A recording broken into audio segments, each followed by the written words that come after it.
أشهد أن لا إله إلا الله.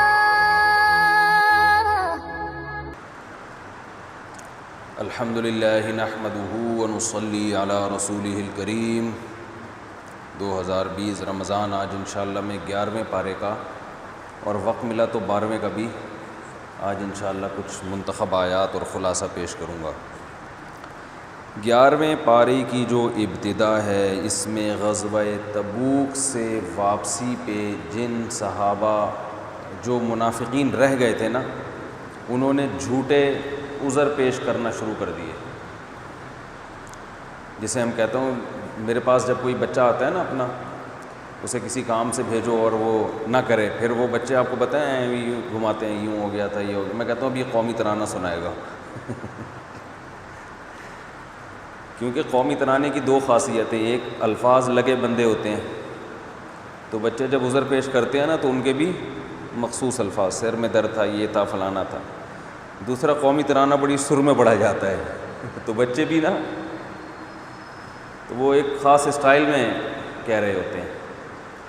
تو غزوہ تبوک سے جب واپسی ہوئی ہے، یار اس کی آواز گونج رہی ہے بہت زیادہ مائک کی. غزوہ تبوک سے جب نبی صلی اللہ علیہ وسلم واپس لوٹے تو منافقین نے آ کے قومی ترانے سنانا شروع کر دی. میرے ساتھ یہ مسئلہ تھا، میرے ساتھ یہ تھا، تو میرا یوں تھا، تو میرا یوں تھا. تو اللہ نے فرمایا کہ ان کو بتا دیں، لن نؤمن لکم قد نبأنا اللہ من اخبارکم، اللہ نے ہمیں تمہارے بارے میں پہلے بتا دیا. جھوٹے لوگ ہیں اور مفاد پرست لوگ ہیں.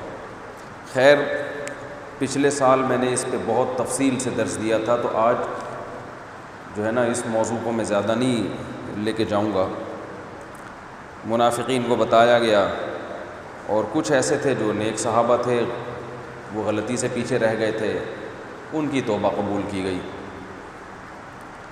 دیکھو، جو بھی قرآن کی آیت میں موجودہ حالات کے لحاظ سے جو میسج ملتا ہے نا، میں کوشش کرتا ہوں وہ ضرور بتاؤں. ایسا ہمیں بہت ملتا ہے قرآن میں بھی، حدیثوں میں بھی، کہ جو مخلص لوگ تھے نا، ان سے بہت بڑی غلطی بھی ہوئی تو ان کے سوری کو قبول کیا گیا ہے. یہ چیز آج مارکیٹ میں شارٹ ہے. آپ کا جب کوئی اپنا ہو نا، تو اپنے اور غیر کو پہچانو. اپنوں کی بڑی بڑی غلطیوں پہ اگر وہ معذرت کرتے ہیں تو قبول کرو، انہیں سدھرنے کا موقع دو. لوگوں کا کانسیپٹ کیا ہے کہ اپنا ہو کے اتنی بڑی غلطی کر کیسے لی، یہ غلطی اس کی دلیل بنا لیتے ہیں کہ یہ اپنا ہے نہیں، حالانکہ اس نے اپنا ہونے کے بھی تو بہت سارے دلائل پیش کیے ہوتے ہیں. مشکل وقت میں آپ کا ساتھ دیا ہوتا ہے. اب جن صحابہ نے بدر میں آپ کا ساتھ دیا، احد میں آپ کا ساتھ دیا، صلح حدیبیہ میں آپ کے ہاتھ پہ بیعت کی، اتنی بڑی بڑی آزمائشوں سے گزر گئے تو وہ اپنے ہو گئے کہ نہیں ہو گئے؟ اب اگر کسی موقع پہ ان سے کوتاہی ہو گئی تو انہوں نے سوری کیا، تو نبی صلی اللہ علیہ وسلم نے ان کی معذرت کو قبول کیا، بلکہ ان کی توبہ ایسے قبول ہوئی ہے کہ پہلے سے بھی زیادہ ان کو اپنا مقرب بنا لیا گیا. یار یہ مائک بند کرو، میری سمجھ میں نہیں آ رہا. آ رہا ہے سمجھ میں؟ بہت نہیں آ رہا نا ہے؟ اتنی گونج رہی ہے، کان پھٹ رہے ہیں یار. تو ان کے عذر کو جو ہے قبول کیا گیا. پنکھے بند کر دیں، میرا خیال ہے آج تو موسم اچھا ہے نا، یہ کھول دیں دروازہ. اچھا موسم ہے. کل کتنا پسینہ پسینہ ہو گیا تھا میں. ہاں اب صحیح ہے. اور کم کرو آواز، اور کم کریں. ہاں اب صحیح ہے. تو ان کے عذر کو قبول کیا گیا. تو کتنا یعنی احد میں قربانیاں دیں، بدر میں قربانیاں دیں. بھائی وہ اگر اپنے نہ ہوتے تو وہ یہ کرتے. ہمارے ہاں کیا ہوتا ہے کہ اپنے پرانے لوگوں کو 2 منٹ میں اداروں سے بھی چلتا کیا جاتا ہے. پرانے استاذ تھے کسی مدرسے سے کہ تھوڑی سی غلطی ہوئی پتلی گلی سے نکل گئے. کسی اسکول میں پرانا ٹیچر تھا، 2 منٹ میں چلتا کیا. تو پرانا دوست وہ تو ویسے بھی اس کو منا کے رکھنا چاہیے، وہ آپ کے راز جانتا ہے.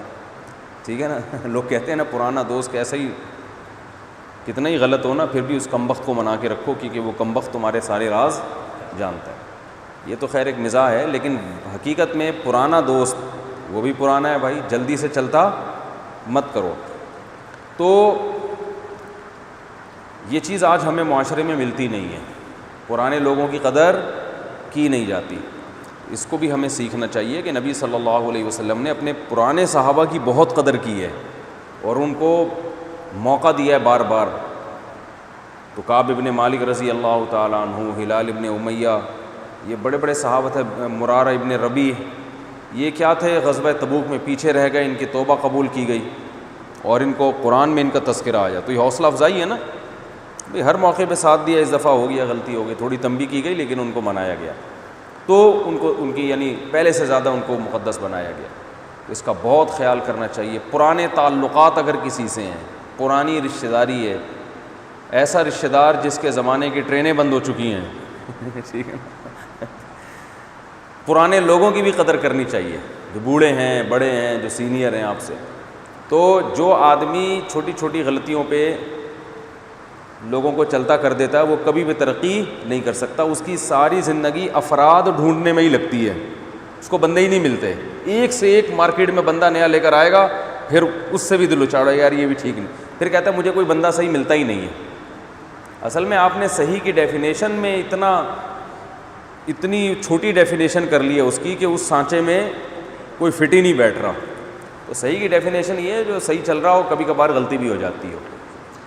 دوسرا کوتاہی یہ ہوتی ہے کہ ہم یہ سمجھتے ہیں کہ غلطی ہو نہیں سکتی. تو غلطی سب سے ہو سکتی ہے, بڑے بڑے لوگوں سے غلطی ہو سکتی ہے. تو یہ بھی فرض کر لینا کہ اپنے آدمی سے غلطی نہیں ہو سکتی, یہ خود ایک جو ہے نا غلط اصول ہے. تو یہ خوب یاد رکھیں, کامیاب وہی ہوتا ہے جس کی طبیعت میں لچک ہو. یہ جو کہتے ہیں اصول کا پکا ہے, اصول کا پکا, وہ کہیں بھی نہیں, کسی کام کا نہیں ہے جو اصول کے پکے ہوتے ہیں. جو اصول کے پکے ہوتے ہیں وہ دنیا میں کسی کام کے نہیں ہوتے.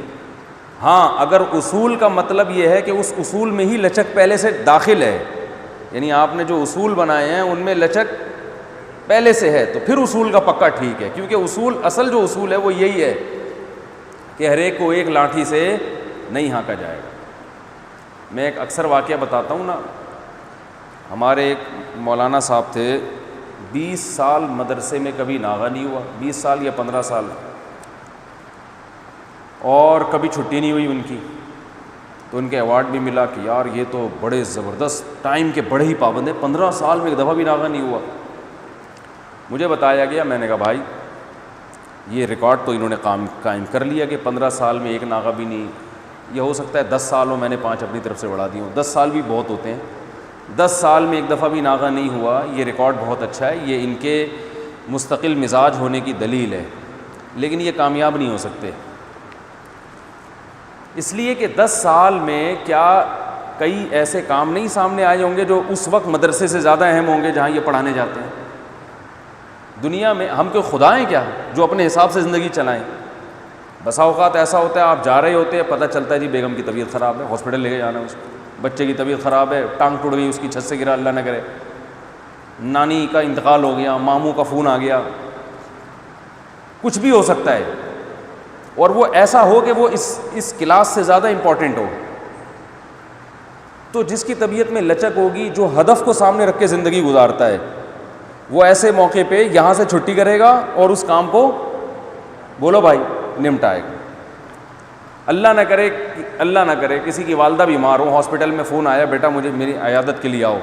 مدرسہ گیا ایک طرف, اماں کے پاس پہنچو, آفس گیا ایک طرف, یونیورسٹی گئی ایک طرف, بھائی یہ پرنسپل کو فون کرو, مجھے آج چھٹی چاہیے. ہمارے ایک رشتہ دار, اللہ ان کی عمر برکت دے, مرچنٹ نیوی میں کیپٹن, تو ان کے والد کی طبیعت بہت خراب ہو گئی. تو ان کو وہاں شپ میں اطلاع ملی کہ والد صاحب سیریس کنڈیشن میں اور اس بات کا امکان ہے کہ دنیا سے چلے جائیں. انہوں نے کمپنی سے چھٹی مانگی, مجھے دو, میں جا رہا ہوں. کمپنی نے کہا چھٹی نہیں ہے. انہوں نے کہا بھاڑ میں جائے, میں ریزائن دے کے جا رہا ہوں. ٹھیک ہے نا, میرے باپ کی آخری سانسیں چل رہی ہیں بھائی, میں وہاں اس کو آرام سے مرنے دوں اور میں یہاں جو ہے وہ آپ کی کمپنی, آپ کو تو آلٹرنیٹو مل جائے گا, مجھے ابا دوسرا نہیں ملے گا. تو خیر پھر ان کو کمپنی نے جب یہ ان کے اسٹائل دیکھا تو چھٹی دے دی ان کو. اب کمپنی کی نظر میں تو وہ کوئی ممکن ہے یہ ایک نیگیٹو چیز ہو کہ یار یہ آدمی پنکچوئل نہیں ہے, انہوں نے اتنے ناغے کیے, اتنی چھٹیاں کی, لیکن اللہ کی نظر میں کیا ہے, کامیاب ہے بھائی. الاہم فالاہم کو سامنے رکھ کے زندگی گزارنی ہے, یہ چیز زیادہ اہم ہے اس وقت, لہذا دوسرے کام کا نقصان کیا جائے اور اس کام کو ترجیح دی جائے. تو ہاں سست نہ ہو. اگر آپ یونیورسٹی سے چھٹیاں سستی کی بیس پہ کر رہے ہیں وہ الگ, رات آپ انٹرنیٹ پہ بیٹھے رہتے ہیں, صبح اٹھا ہی نہیں جاتا آپ سے, یہ غلط ہے. لیکن اگر آپ اس بیس پہ کر رہے ہیں کہ اس سے زیادہ اہم کام سامنے آئے تو آپ نے اس کو پیچھے رکھا, اس کو ترجیح دی, یہ لچک آپ کی طبیعت میں ہونا ضروری ہے. صحت کا بہت خیال. ایک صاحب ہیں وہ چائے کبھی نہیں پیتے, وہ چائے کے بہت زیادہ خلاف ہیں. ایک بڑے عالم نے ان کو بلایا اور چائے سامنے رکھ دی. انہوں نے کہا حضرت میں چائے نہیں پیتا. انہوں نے کہا تمہارے باپ کو بھی پینی پڑے گی. پورا کپ پی گئے. اس لیے کہ بھائی ابھی نہیں پئیں گے تو بے اکرامی ہوگی. بھائی بے اکرامی ہوگی نا کہ سامنے ایک بزرگ ہے وہ کہہ رہے پیو, آپ کہہ رہے ہو نہیں میں نہیں, تو کہہ گے یار ایک طرف رکھ اپنی صحت کو, ابھی تیرے لیے ہم نے چائے بنائی ہے. تو انہوں نے پی لی. ان کو پتا تھا چائے پینے سے جو نقصان ہوگا وہ تھوڑا سا ہوگا, تلافی ہو سکتی ہے, لیکن جو بدتمیزی سے جو دل خراب ہوگا اس کی تلافی بولو بھائی نہیں ہو سکتی. تو اسی طرح ابا اماں کے لیے اصول نہ بنایا کرو. ابا اماں کے لیے اصول, ابا اماں کے پاس بیٹھے ٹائم دیکھ رہے ہیں کہ ابا کے لیے ٹائم تو نہیں ویسٹ ہو رہا, تو ابا کے پاس بیٹھے, اماں کے پاس بیٹھے. اب سب سے بڑا کام یہی ہے کہ ان کے پاس بیٹھے, فضول گپ شپ بھی لگاؤ, صحیح ہے نا, فضول باتیں بھی کرو. فضول کا مطلب یہ ہے کہ آپ کو لگ رہا ہے کہ یہ اہم نہیں ہے, لیکن یہاں بات کرنا ہی ایک اہم کام ہے, چاہے وہ فضول ہی ہوں. میں لوگوں سے کہتا ہوں بھائی میرڈ ہو تو بیوی بچوں کے ساتھ بھی گپ شپ لگاؤ. اب جو بہت ٹائم کے پابند ہوتے ہیں, فضول بات کو بالکل ایک دن بھی فضول بات نہیں کرتے, وہ بیگم کے پاس بیٹھ کے بھی کوئی بیگم فضول بات نہیں کرنا ہے. بچے کو فضول بات کرنے کی ضرورت نہیں ہے, ٹھیک ہے. تو یہ ناکام لوگ ہوتے ہیں, ان کے گھروں میں محبتیں قائم نہیں ہوتی. بچے باغی ہو جاتے ہیں, عورت باغی ہو جاتی ہے اپنے میاں سے. تو بھائی وہاں جب بیٹھے ہو تو گھر اور آفس میں فرق ہے. آفس میں اگر کوئی آ کے فضول باتیں شروع کر دے, آپ کام ہے آ کے ہاں بھائی, اور بھائی کیا کر رہا ہے وقار بھائی, کیا ہو رہا ہے, تو آپ بولو یار یہاں میں آفس میں بیٹھا ہوں, مجھے کام کرنے دو, مجھے کچھ بھی تیار کرنا ہے, رپورٹ بنا کے پیش کرنی ہے باس کے سامنے. وہ پھر آگے بات کر, بھائی جان ادھر چپ کر کے بیٹھو, یہ آفس کا ہے, بلا وجہ کوئی فون کر رہا ہے کاٹ دو, گلا گھونٹ دو اس کا. گھر میں آ کے آپ بیٹھے ہیں تو بیگم صاحبہ نے ادھر ادھر کی باتیں شروع کی, آپ نے کہا فضول باتیں میں سننا برداشت نہیں کرتا. میرا ایک ٹائم بہت قیمتی ہے. تو یہ تباہ ہو جائے گا. میں نے دیکھا ہے لوگوں کے گھر اجڑتے ہوئے, لوگ برباد ہو جاتے ہیں. آفس والا معاملہ گھر میں اور گھریلو ماحول آفس میں بنایا ہوا ہوتا انہوں نے. ہمارے حضرت تو فرمایا کرتے تھے جب کوئی دماغی کام کرو نا تو بچوں کو قریب نہ آنے دو. جیسے کوئی تحقیقی کام کرنا ہوتا ہے نا تو پھر بچوں کو بھی فری نہ ہونے دو, کیونکہ آپ جب کوئی دماغی اور تحقیقی کام کرتے ہیں تو بچے اگر آپ کے پاس موجود ہیں, وہ پھر بچوں سے تو بچکانا ہر طرح سے پیش آتا ہے انسان, پھر بلا وجہ ان پہ غصہ بھی ہوگا, بلا وجہ ان کو ڈانٹے گا بھی. تو آپ کے گھر میں جو تحقیقی کام یا اسٹڈی روم ہے وہ سب سے الگ ہونا چاہیے, اس میں بچوں کو گھسنے کی اجازت نہیں ہونی چاہیے. اس آفس سے باہر آئے, آپ کمرے سے باہر آئے تو فوراً چینج ہو جانا چاہیے آپ کا ایٹیٹیوڈ, صحیح ہے نا. بھائی یہ آفس نہیں ہے, یہ کیا ہے, گھر ہے. ادھر الٹی الٹی بھی سننے کو ملیں گی, آپ اپنی اماں سے اپنی بیگم کی برائیاں سننے کو ملیں گی جو بالکل غلط ہوں گی, لیکن برداشت کرنا پڑے گا آپ کو. ٹائم بھی ویسٹ ہوگا اس میں, تو یہ ٹائم ویسٹ کرنا پڑے گا. تو یہ ویسٹ ہوتا ہوا نظر آ رہا ہے مگر یہ ویسٹ ہے نہیں, سمجھ رہے ہیں, یہ ویسٹ ہے نہیں, یہ تو صحیح ہے, یہ ایسا ہی ہوتا ہے, اسی طرح ہوتا ہے. تو اسی وجہ سے نبی صلی اللہ علیہ وسلم نے فرمایا نا, ہر ایک کو اس کا حق دو. کل ذی حق اعطی کل ذی حق حقہ او کما قال صلی اللہ علیہ وسلم. آپ نے فرمایا کہ انصاف کیا ہے, ہر ایک کو اس کا حق دو. تو باڈی کا بھی حق ہے, دماغ کا بھی حق ہے کہ اپنے دماغ کو بھی سکون پہنچانے, دفتر کا الگ حق ہے, باس کے الگ حقوق ہیں, آپ کے جو ماتحت ملازمین ہیں ان کے الگ حقوق ہیں, ماں باپ کے الگ حقوق ہیں. تو سب کو جو لے کے چلے گا نا تو وہ لچک والی زندگی ہوگی, فلیکسیبلٹی ہوگی اس کے اندر. اور جو بالکل ایک ہی ڈگر پہ چل رہے ہوتے ہیں, دائیں بائیں ہونے کا نام نہیں لیتے, تو وہ دنیا میں ایک ریکارڈ تو بنا کے چلے جاتے ہیں کہ جی ماشاء اللہ 25 سال میں کبھی ناغا نہیں ہوا, record gains book of world میں. لیکن اس کے بیوی بچوں سے پوچھو تو سارے برا بلا کہہ رہے ہوں گے, کہیں گے مدرسہ ہی تھا، یونیورسٹی ہی تھی، باقی کسی کام کا نہیں تھا، ٹھیک ہے نا. تو یہ ہوتا ہے. نہیں آئی سمجھ میں تو ٹھیک ہے، جیسے چل رہے ہیں ویسے ہی چلے بھائی. تو منافقین نے ایک مسجد بنائی تھی تاکہ لوگ اس میں آ کے جڑا کریں اور پھر صحابہ کے خلاف سازش ہوا کرے، کیونکہ نئے نئے لوگ مسلمان ہوئے تھے، ان کو مسجد چاہیے تھی. تو انہوں نے کہا ہم ایک مسجد بناتے ہیں، وہاں لوگ جمع ہوں گے. لیکن وہاں جب لوگ جمع ہوتے تو وہ منافقین آپ صلی اللہ علیہ وسلم اور مخلص صحابہ کی برائیاں کرتے تھے وہاں بیٹھ کے. تو جو نئے نئے مسلمان ہونے والے لوگ ہیں وہ ان کی باتوں سے متاثر ہوتے تھے.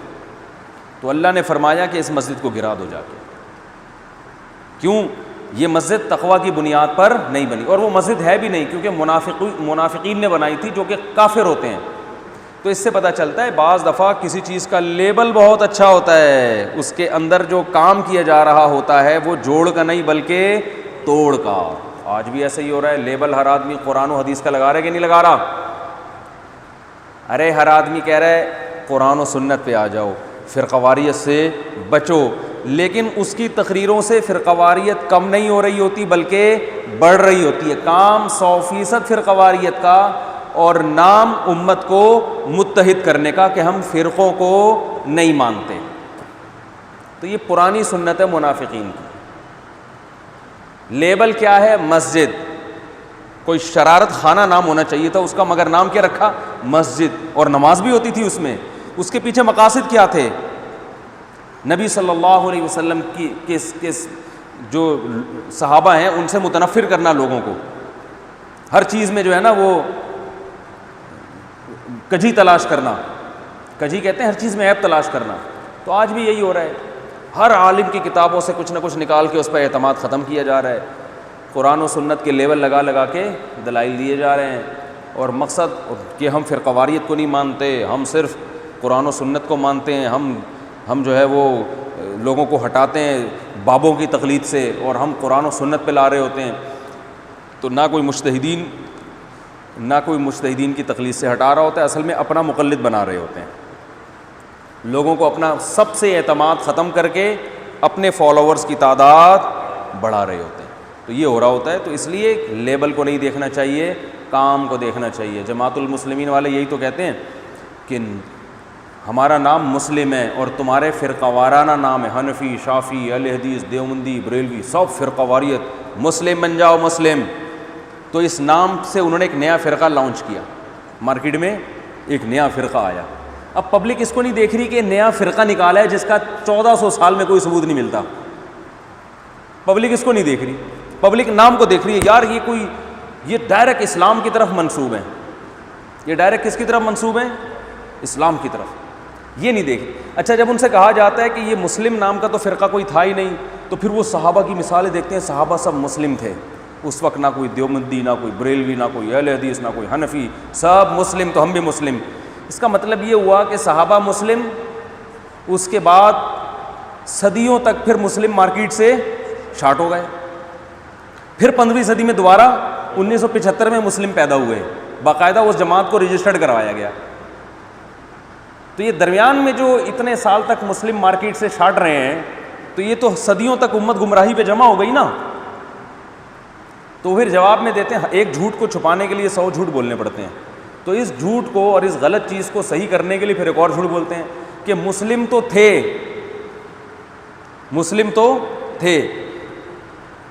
لیکن وہ یوں سمجھو کہ جماعت المسلمین تھی وہ مر گئی تھی، ہم نے اس کو زندہ کیا ہے. اب پوچھو مری کب وہ؟ ٹھیک ہے نا، کون سی صدی میں اس کا انا للہ و انا الیہ راجعون ہوا ہے. ہم تو یہ کہتے ہیں یہ امت ایک سیکنڈ کے لیے بھی گمراہ نہیں ہوئی. جو جماعت المسلمین جس کی حدیثوں میں خوشخبری ہے، وہ جماعت المسلمین 1400 سال سے چلی آ رہی ہے، ایک سیکنڈ کے لیے بھی وہ مری نہیں ہے.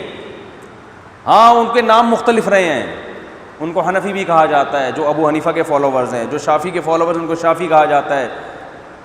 تو یہ نام ان کے چینج ہونے سے یہ فرق یہ تھوڑی پڑتا ہے کہ وہ جماعت المسلمین ہی ختم ہو گئی. اس لیے کہ امت گمراہی پہ کبھی بھی جمع نہیں ہو سکتی.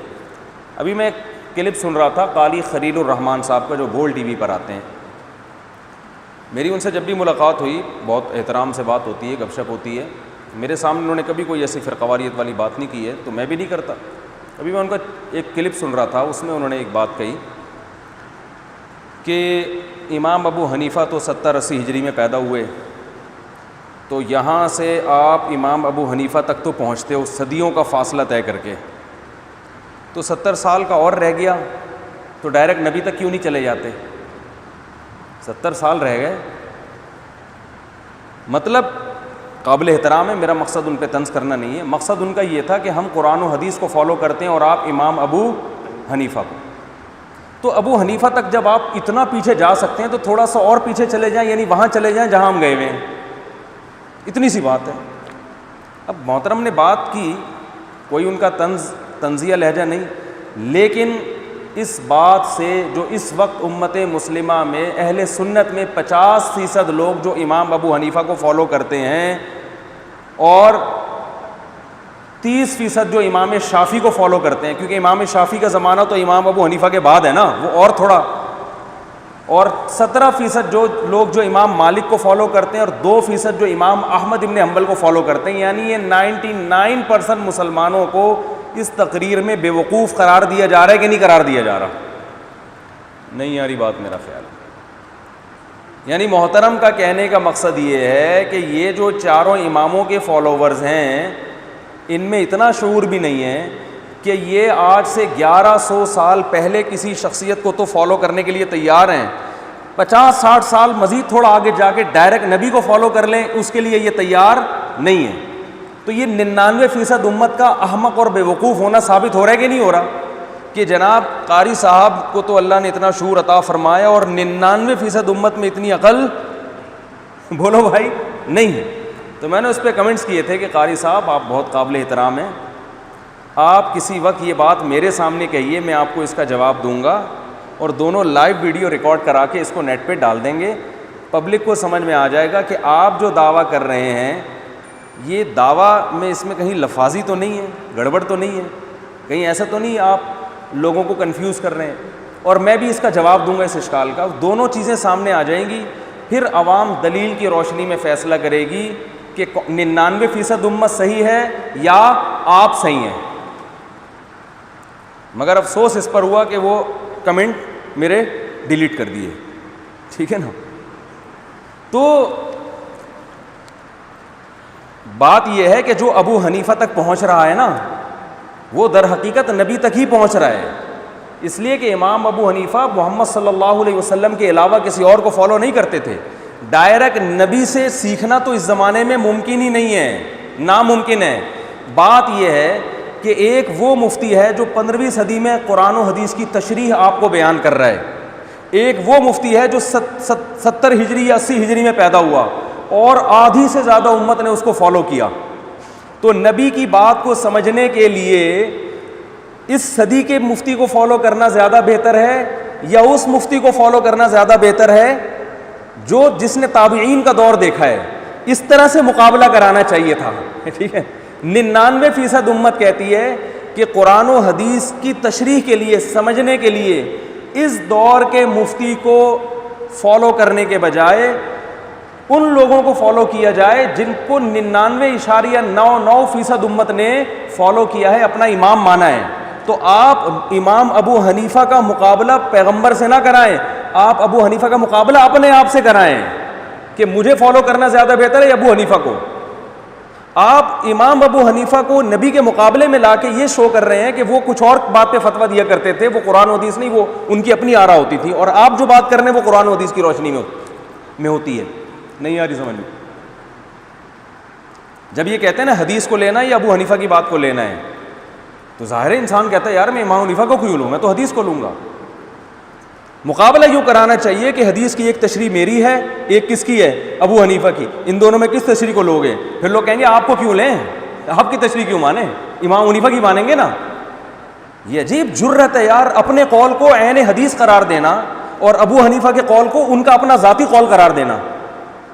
یہ لفاظی ہو رہی ہے مارکیٹ میں، آ رہی ہے سمجھ میں کہ نہیں آ رہی ہے؟ اپنے قول کو تو ایک صاحب آئے نا امام کے پیچھے فاتحہ پڑھنے پر الجھ گئے مجھ سے، کہنے لگے وہ بخاری کی یہ حدیث ہے جس میں آتا ہے کہ وہ نہ پڑھو فاتحہ، امام کے پیچھے قرات نہ کرو سوائے فاتحہ کے۔ میں نے کہا مسلم کی یہ حدیث ہے جس میں آتا ہے امام کو امام اس لیے بنایا جاتا ہے کہ تکبیر کہے تو تکبیر کہو، وَإِذَا قَرَأَ فَأَنصِتُوا، قراءت شروع کرے تو خاموش ہو جاؤ، وَإِذَا قَالَ وَلَا الضَّالِّينَ، جب وَلَا الضَّالِّينَ کہے تو آمین کہو، اور جب رکوع کرے تو رکوع کرو۔ میں نے کہا اس میں تو نہیں ہے فاتحہ، تو میں کہہ رہے ہیں اس حدیث کا پھر کیا ہوگا؟ میں نے کہا پھر اس حدیث کا کیا ہوگا؟ کہہ رہے ہیں یار یہ تو اس کے اگینسٹ جا رہی ہے، تو ہم اس حدیث کو مانیں گے۔ تو میں نے کہا میں آپ سے نہیں کہتا کہ امام کے پیچھے فاتحہ پڑھی نہیں پڑھی، میں کہہ رہے ہیں آپ اپنی حدیث کو تو دلیل ماننے کے لیے تیار ہو، دوسرے کی حدیث کو پیش کرنے کے لیے بھی تیار نہیں ہو۔ اب حدیثوں میں تعارض کے وقت پھر ہر ایک کا اپنا اصول ہوتا ہے۔ امام حنیفہ قاعدہ یہ کہ جو حدیث اقرب الی القرآن ہوگی اس کو لیتے ہیں، قرآن سے میچ کر رہی ہوگی اس کو لیتے ہیں۔ وہ کہتے ہیں قرآن میں آتا ہے اذا قرئ القرآن فاستمعوا له وانصتوا، جب قرآن کی تلاوت کی جائے خاموشی سے سنو۔ وہ کہتے ہیں قرآن کی تلاوت میں سورہ فاتحہ تو سب سے پہلا مصداق ہے، کیونکہ سورہ فاتحہ کو تو قرآن نے الگ سے بیان کیا ہے، وَلَقَدْ آتَيْنَاكَ سَبْعًا مِّنَ الْمَثَانِي وَالْقُرْآنِ الْعَظِيمِ، ہم نے آپ کو 7 الگ سے آیات دی اور باقی قرآن، تو ان 7 آیات کو تو قرآن کا الگ سے کہا گیا ہے کہ یہ قرآن ہے، یعنی یہ بہت بڑی اللہ کی نعمت ہے۔ تو قرآن کا تو سب سے پہلا مصداق ہی سورہ فاتحہ ہے۔ تو اللہ فرما رہے ہیں جب وہ تلاوت کی جائے تو خاموشی سے سنو۔ یہ خطبے کے بارے میں بھی ہے، یہ نماز کے بارے میں بھی ہے۔ میں نے اس آیت پہ بہت تحقیق کی۔ اس آیت کا جو صحیح مطلب ہے کہ جب قرآن باقاعدہ سنانے کی نیت سے سنایا جا رہا ہو تو پھر اس کا سننا واجب ہے۔ ایک آدمی اپنے طور پر ویسے ہی تلاوت کر رہا ہے، اس کا سننا واجب نہیں ہے، لیکن جب قرآن کی محفل ہو، اس میں باقاعدہ نصیحت کے لیے قرآن سنایا جا رہا ہے، پھر اس کا سننا کیا ہے؟ واجب ہے۔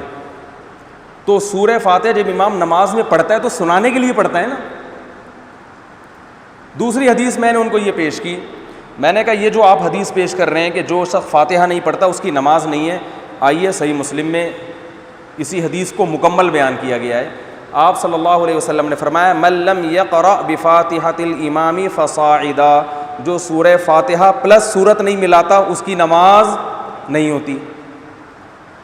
تو اگر یہ امام اور مقتدی دونوں کو ہے تو مقتدی پر فاتحہ کے ساتھ سورت ملانا بھی واجب ہے۔ میں فروعی مسائل میں تشدد کا قائل نہیں ہوں، لیکن ہمارے ہاں ایک فریق مسلسل اپنی دلیل کو دلیل مانتا ہے اور پھر اپنی دلیل کو کہتا ہے کہ دیکھو یہ نبی کا قول ہے اور یہ ابو حنیفہ کا قول ہے۔ تو ابو حنیفہ نبی سے 70-80 سال کے بعد آئے، تو ابو حنیفہ تک پہنچ سکتے ہو، اس سے 70 سال پہلے ڈائریکٹ نبی تک کیوں نہیں پہنچ جاتے؟ تو یہ لفاظی ہو رہی ہے، سمجھ رہے ہیں؟ ہونا یہ چاہیے کہ وہ یوں کہے کہ قرآن و سنت کے یہ دلائل ہیں جس میں میری یہ ذاتی رائے ہے کہ فاتحہ نہیں پڑھنی چاہیے، اور قرآن و سنت کے یہ دلائل ہیں جس کے بارے میں ابو حنیفہ کی ذاتی رائے ہے کہ دوبارہ بتاتا ہوں، ہونا یوں چاہیے کہ وہ یوں کہے کہ قرآن و حدیث کے یہ دلائل ہیں جس کے بارے میں جن دلائل کو سامنے رکھ کر میری ذاتی رائے یہ ہے کہ سورہ فاتحہ پڑھنی چاہیے امام کے پیچھے، اور ابو حنیفہ کے یہ دلائل ہیں، اور ان دلائل کو سامنے رکھ کر ابو حنیفہ کی رائے یہ ہے کہ فاتحہ نہیں پڑھنی چاہیے۔ اب بتاؤ قرآن و حدیث کی وہ تشریح مانو گے جو 15ویں صدی میں کر رہا ہوں، یا وہ تشریح مانو گے جو 80 ہجری میں پیدا ہونے والے تابعین کی زیارت کرنے والے اور وہ مجتہد جن کو 50% امت نے فالو کیا ہے ان کی تشریح کو معتبر مانو گے؟ تو فوراً انسان کہے گا بھائی ہم ابو حنیفہ کو آپ پر ترجیح دیتے ہیں، مگر اسٹائل یہ نہیں ہوتا۔ اسٹائل یہ ہوتا ہے کہ یہ حدیث ہے اور یہ قول ابو حنیفہ ہے، کس کو مانو گے؟ تو ظاہر ہے جب نبی کی بات اور ابو حنیفہ کی بات آئے گی تو انسان کہے گا میں تو نبی کو مانوں گا۔ تو یہ لفاظی ہو رہی ہے، آپ کی تشریح اور ابو حنیفہ کی تشریح میں اختلاف ہو رہا ہے، ابو حنیفہ کے قول میں اور حدیث میں اختلاف نہیں ہو رہا۔ حدیث کی ایک تشریح ابو حنیفہ کر رہے ہیں، ایک آپ کر رہے ہو۔ آپ اپنی تشریح کو نبی کا قول قرار دیتے ہو اور ابو حنیفہ کی تشریح کو ان کی ذاتی رائے قرار دیتے ہو۔ یہ عجیب بات ہے کہ آپ کو تو نبی کو فالو کرنے کا شوق ہے، نبی کے مقابلے میں اپنی ذاتی رائے پیش کرنے کا شوق نہیں ہے، اور ابو حنیفہ جو تھے وہ نبی کے قول کے مقابلے میں اپنی ذاتی آراء پیش کیا کرتے تھے۔ تو اس طرح کی سوچ سے امت مجتہدین سے بدگمان ہوگی کہ نہیں ہوگی؟ سمجھ میں آ رہی ہے بات کہ نہیں آ رہی ہے؟ تو یہ چل رہا ہے یوٹیوب پہ بس جو اٹھ کے، تو اختلافی مسائل میں ہم شدت کے قائل نہیں ہیں، ہم تو اس کے قائل ہیں دوسرے کے دلائل کو بھی ہم دلیل مانتے ہیں، ہم کہتے ہیں یہ بھی اختلاف ہے وہ بھی اختلاف، لیکن ایک طبقہ اس امت میں توڑ پیدا کر رہا ہے قرآن و حدیث کا لیبل لگا کے، اور وہ کہتا ہے ہم جو کہتے ہیں وہ عین قرآن عین حدیث ہے، حنفی جو کہتے ہیں یہ ابو حنیفہ کی اندھی تقلید ہے۔ سمجھ میں آ رہی ہے بات؟ اور ان کے فالوورز اپنے مجتہد کی اندھی تقلید کر رہے ہوتے ہیں، کیونکہ دوسرے کی دلیل سننے کے لیے تیار نہیں ہوتے, سنتے ہیں تو انہوں نے فیصلہ کیا ہوتا ہے اس پہ رد ہی کرنا ہے. ایک صاحب میرے پاس آئے کہ رفع الیدین سے بحث کرنے لگے. میں نے کہا پھر تو حدیث میں یہ بھی آتا ہے, سورہ نسائی کی حدیث ہے کہ 2 سجدوں کے درمیان نبی نے رفع الیدین کیا ہے. کہہ رہے وہ ضعیف ہے. میں نے کہا آؤ بیٹھو اس پہ بات کرتے ہیں, میں ثابت کروں گا کہ وہ ضعیف نہیں ہے. ناصر الالبانی نے اس کو صحیح قرار دیا ہے. کہہ رہا نہیں وہ ضعیف ہے. نئی بات کی بھاگ گئے. تو یہ اندھی تقلید ہے کہ نہیں ہے؟ دلائل سے بات کرنی ہے تو پھر پورا ایک موضوع میں گھسو, اندر تک جاؤ, ایک موضوع میں اچھی طرح گھس کے اس کی گہرائی میں جا کے پھر آپ کی تحقیق کا پتہ چلتا ہے. یک طرفہ دلائل سننے سے تحقیق نہیں ہوتی. تو جیسے انہوں نے مسجد بنائی نا, منافقین نے, لیول کیا تھا مسجد, مگر مسجد کا کام تو جوڑنا ہوتا ہے, وہ کیا کر رہی ہے, توڑ. تو آج بھی بہت سے لوگ قرآن و سنت کا لیبل لگاتے ہیں. قاری خلیل صاحب سے مجھے یہ توقع نہیں تھی کہ 99% امت جو چاروں ائمہ میں سے کسی کی تقلید کر رہی ہے ان کو اس طرح سے محترم نے گمراہ قرار دیا ہے. تو میں نے قاری صاحب سے کہا کبھی بیٹھیں چھاؤں میں آئیں, ہم سے بھی بات کریں, ٹھیک ہے نا. تو ہم تو قاری صاحب کا بھی احترام کرتے ہیں. ہماری نظر میں اہل حدیث بھی اہل سنت میں داخل ہیں, بشرطے کہ اعتدال کا راستہ اختیار کریں. ہم تو تقلید کے اپنی جو ہماری رائے ہے نا, کسی ایک مجتہد کو فالو کرنا چاہیے, اس پہ بھی ہم اڑے ہوئے نہیں ہیں. ہماری رائے کرنا چاہیے, کوئی نہیں کرتا ہم اس پہ بھی کوئی فاسق فاجر ہونے کا ٹھپا تھوڑی لگاتے ہیں. ہم تو اتنے براڈ مائنڈیڈ ہیں, اور آپ منورٹی میں 1% بھی نہیں ہیں, آپ 1% بھی نہیں. اور وہ یہ بھی کہتے ہیں کہ اہل حدیث تو امام احمد بن حنبل بھی تھے. ایک اہل حدیث عالم نے میرے خلاف باقاعدہ کلپ ریکارڈ کروایا کہ اہل حدیث کا جو مسلک ہے وہ تو بہت پرانا ہے, امام احمد بن حنبل اہل حدیث ہے اور پتہ نہیں صدیوں. تو یہ وہی دلیل ہے جو جماعت المسلمین والے دیتے ہیں. بھائی جماعت المسلمین کا لفظ تو ہمیں حدیث میں ملتا ہے, جو موجودہ جماعت المسلمین کا فرقہ ہے وہ تو اب پیدا ہوا ہے. تو اہل حدیث کا جو لفظ ہے وہ محدثین کے لیے استعمال ہوتا تھا. اس کی سب سے بڑی دلیل یہ ہے کہ امام احمد بن حنبل کو اہل حدیث کہا جاتا ہے, ان کے فالوورز کو حنبلی کہا جاتا ہے. حالانکہ جو اہل حدیث کو فالو کرے وہ تو اہل حدیث کہلانا چاہیے نا. اس کو پتہ یہ چلا کہ امام احمد بن حنبل کو وہ والے اہل حدیث نہیں تو جو ایک باقاعدہ مسلک ہے, ٹھیک ہے نا, وہ حدیث کے ظاہر کو زیادہ فالو کیا کرتے تھے. فقہاء میں 2 طرح کے فقہاء تھے, ایک وہ جو حدیث کے ظاہر کو لیتے ہیں, ایک وہ جو حدیث میں بہت زیادہ غور و فکر کر کے جو ہے نا وہ بہت ساری حدیثیں سامنے رکھ کر ایک رائے قائم کرتے ہیں, حدیث کے ظاہر کو نہیں لیتے. تو جن محدثین کا رجحان حدیث کے ظاہر کی طرف تھا ان کو اہل حدیث کہا جاتا تھا. تو ان کے فالوورز کو اہل حدیث نہیں کہا جاتا, کیونکہ یہ کوئی فرقہ تھوڑی تھا, کوئی مسلک تھوڑی تھا. یہ جو آج اہل حدیث فرقہ ہے یا مسلک ہے, یہ تو ہندوستان میں انگریز کے آنے کے بعد وجود میں آیا ہے. سمجھ میں آ رہی ہے بات؟ تو اب اپنا نام آپ نے اہل حدیث رکھ لیا اور آپ نے پرانی کتابوں سے دکھایا کہ اہل حدیث بہت پرانے ہیں, تو یہ مغالطہ ہے. صحیح ہے نا؟ ایسے تو جماعت المسلمین پھر سب سے پرانی تنظیم ہے, کیونکہ جماعت المسلمین کا تذکرہ تو صحیح بخاری میں ہے. ہم کہتے ہیں وہ جماعت المسلمین ہم لوگ ہی ہیں جو صدیوں سے چلے آ رہے ہیں. تو ایسے ہی ہم ہی اہل حدیث ہیں جو امام احمد بن حنبل کو بھی مانتے ہیں, امام شافعی کو بھی مانتے ہیں. امام شافعی بھی اہل حدیث تھے, ان کے فالوورز شافعی کہلاتے ہیں, اہل حدیث نہیں کہلاتے. وجہ کیا ہے کہ یہ ٹرم جو ہے نا اہل حدیث کی, یہ بعد میں ایجاد ہوئی ہے. تو آپ کو یہ ثابت کرنا پڑے گا کہ آپ امام احمد بن حنبل کو فالو کرنے والے ہیں یا ان کے اصول کو فالو کرنے والے ہیں, تو پھر آپ یہ کہہ سکتے ہیں کہ میں پھر حنبلی ہوں.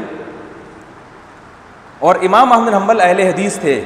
اگر آپ کی طرح کے اہل حدیث تھے تو امام احمد بن حنبل 20 رکعت تراویح کے قائل تھے, 8 کے قائل بولو بھائی نہیں تھے. امام احمد بن حنبل 3 طلاقوں کو 3 سمجھتے تھے, آج اہل حدیث 3 طلاقوں کو 1 سمجھتے ہیں. امام احمد بن حنبل عورت کی سمٹ کے نماز پڑھنے کے قائل تھے, آپ عورت کے مردوں کی طرح نماز پڑھنے کے بولو بھائی قائل ہیں. امام احمد بن حنبل سے جو مضبوط روایت ہے وہ یہ ہے کہ ان کے ہاں موضوع پر مسح کی کچھ شرائط ہیں, آپ کے ہاں وہ شرائط بولو نا بھائی نہیں ہیں, اور بہت ساری چیزیں ہیں. اور اگر آپ کہتے ہو ہم امام احمد بن حنبل اہل حدیث اس لیے تھے کہ وہ قرآن و حدیث کو فالو کرتے تھے, تو امام ابو حنیفہ کیا تورات اور انجیل کو فالو کرتے تھے؟ تو یہ لفاظی میں پھر بتا دوں, میرا مقصد اہل حدیث کی مخالفت نہیں ہے. میرا مقصد ہے کہ آپ سیدھا سیدھا بتائیں بھائی ہم کسی مجتہد کو فالو نہیں کرتے, ہماری جو سمجھ میں آتا ہے ہم اس پہ عمل کرتے ہیں. یہ بات ٹھیک ہے, یہاں تک ٹھیک ہے. لیکن یہ کہنا اپنے آپ کو درست ثابت کرنے کے لیے غلط دلائل دینا, یہ دلائل نہیں ہیں. اور پھر میں بتا دوں تاکہ اعتدال کی بات رہے کہ اہل حدیث میں جہاں کچھ گڑبڑیں ہیں تو یہ میرا مقصد ہرگز نہیں ہے کہ باقی سارے دودھ کے دھلے ہوئے ہیں, کہ میں باقیوں کو کہہ رہا ہوں کہ وہ ان میں کوئی خرابی نہیں ہے. جو حنفی ہیں, جو امام حنیفہ کی طرف اپنے آپ کو منسوب کرتے ہیں, وہ سارے تھوڑی دودھ کے دھلے ہوئے ہیں, کچھ گڑبڑیں ان میں بھی ہیں.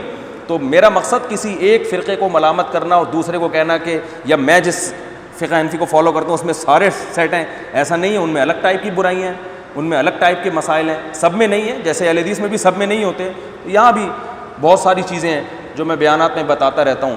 تو بس مقصد میرا اس پوری تقریر کا یہ ہے کہ لیبل کو نہ دیکھو, اس زمانے میں لیبل کو مت دیکھو کہ کون قرآن و حدیث کا لیبل لگا رہا ہے, کون مسجد کا لیبل لگا کے. مسجدوں میں آپ کو پتہ ہے ایسا بھی ہوتا ہے کہ مسجد میں آپ ایک مسجد بناتے ہو, آج بھی ہو رہا ہے, بہت نمازی آ رہے ہیں, بلا وجہ اس کے ساتھ ہی کوئی دوسری مسجد بنا کے کھڑا ہو جاتا ہے تاکہ یہاں کے نمازی ٹوٹ جائیں. تو ہے تو یہ بھی مسجد, مگر اس کے پیچھے اچھے مقاصد نہیں. اور ہو رہا ہے کہ نہیں ہو رہا, ایسا ہوتا ہے بھائی. ایک محلے میں ایک مسجد ہے, فوراً آپ نے اگلی گلی میں دوسری مسجد بنا لی.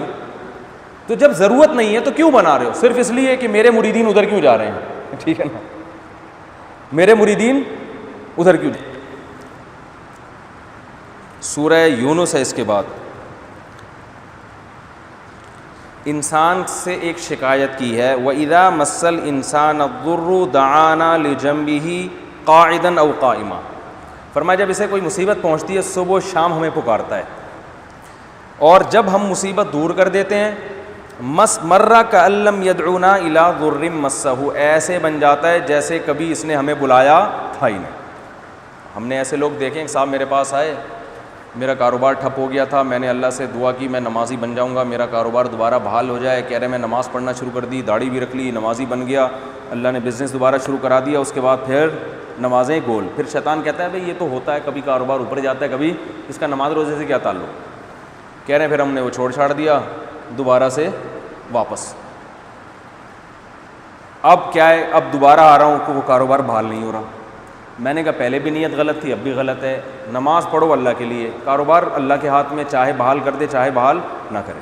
لیکن یہ جرم ہے کہ جب مصیبت دور ہو جائے تو آپ اللہ کو بھول جاتے. وہ ایک مشہور واقعہ ہے نا, ایک آدمی دریا میں ڈوب رہا تھا تو بار بار دعا مانگ رہا ہے, اے اللہ بچا لے, اے اللہ بچا لے, بچ نہیں رہا تھا. تو کسی نے کہا کہ منت مان لے کہ اگر اللہ نے تجھے بچا لیا تو 3 دیگے غریبوں کو کھلائے گا. وہ کنجوس آدمی کی منت نہیں مان رہا تھا. تو اس نے جب دیکھ لیا کہ موت یقینی ہے تو اس نے دعا مانگی, اے اللہ اگر میں دریا سے باہر نکل گیا اور آج تو نے مجھے بچا لیا تو میں 3 دیگے تیرے نام پہ غریبوں میں بانٹوں گا. ایک لہر آئی اٹھا کے باہر, جیسی باہر آیا کہہ رہے کیڑی دیگ جیسی باہر آیا کہہ رہے کیڑی دیگ. ایک دم ایک دوسری لہر آئی واپس اندر ہوئے. کہہ رہے میں پوچھ رہا تھا کہ میٹھا یا کڑوا یا نمکین. اللہ تو بات سمجھتا ہی نہیں ہے, کیسا گننا بن جاتا ہے نا انسان. میں تو ڈیٹیل پوچھ رہا تھا. کیڑی دیگ کا مطلب یہ نہیں کہ دیگ نہیں بانٹنی, کیڑی دیگ کا مطلب زردہ ہے یا بریانی ہے, میٹھے چاول تو پسند کرتا ہے کہ میں غریبوں کو کھلاؤں. تو یہ ہو رہا ہے, اور آج بھی ایسا ہی ہوتا ہے. یہ تو خیر ایک لطیفہ ہے, لیکن انسان کی حالت یہی, پریشانی آتی ہے اللہ ہی اللہ نظر آ رہا ہے. وظیفے, جتنے لوگ ہیں نا جن کو مولوی پسند ہی نہیں آتے, ان کو سب سے زیادہ پھر مولوی پسند آ رہے ہوتے.